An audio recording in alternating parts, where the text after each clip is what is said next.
Okay, and then just some need to know things around the house. If the living room ever feels too hot or too cold, this is the fan remote control. So obviously 6 is the highest, 1 is the lowest. If you ever accidentally turn off the fan, so this is the fan button right here. It will always be on. Please don't turn it off. But if you do, you have to turn it back on before this thing will work. So all the light switches are the first ones. That one is just the living room. This one right here is living room and kitchen. This one right here is the kitchen. And then these two are for outside, so you really shouldn't have to use those unless it gets super dark when you're outside with the dogs. When you are plugging the air purifier back in after you have cleaned the guinea pig cage and put it back on the floor, you're gonna plug it in and click on, and then speed up to so it's fully lit up, and then turn the light off. For the TV, this is the remote that you will use if you want to watch TV here. Almost every application is signed in on the TV. You can use any account that you want, probably Abby's, but this is the remote. It will be left in, oh my gosh, the cup holder for you. This is where I'm leaving your bags and your credit card for the grocery store. If you wouldn't mind just using them so we don't generate more plastic waste in this house. And then if you do happen to forget, or you just use any extra bags, they go in the bottom part of this pantry here. Scout is not allowed in the pantry. She makes a mess.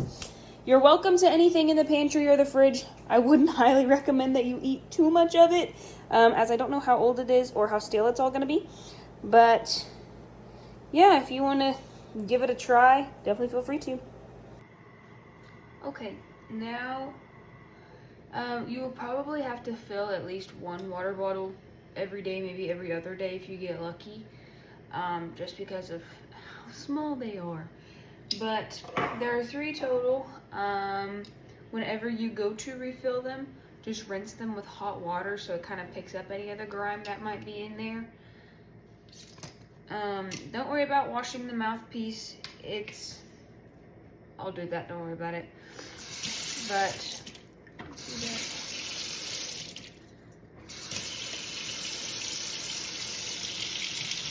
make sure the water's really hot. I just put some in there and shake it. It cleans it up pretty nicely. And then fill it with the tap water because they don't drink sink water, they're too spoiled. So wash with sink water, then fill with tap water. All of the animals drink tap water because they're fancy. And then, once you get to this point, you walk over to the cage, and we are about to clean, so it's okay. So you will see these little springs. The water bottle goes in there. So the easiest way to do it is to go straw first. This is really hard to do one-handed, I apologize. Straw first, and then pull the spring over the top of it.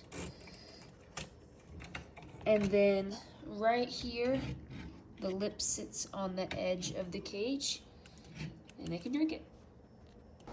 And then one more thing when it comes to the guinea pig feeding time. The plates that I will have you use, I have them all cleaned and set aside for you. After you feed them and they finish their food, if you will just pick it up and set it over to the side, as long as it's still relatively clean, definitely reuse it so you're not washing them all the time.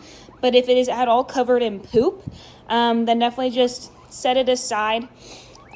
When you run out of all 4, there are only 4 plates. When you run out of all 4, this is the sponge that you will use. This is specific for all guinea pig dishes. Please do not use that. That is my personal dishes sponge.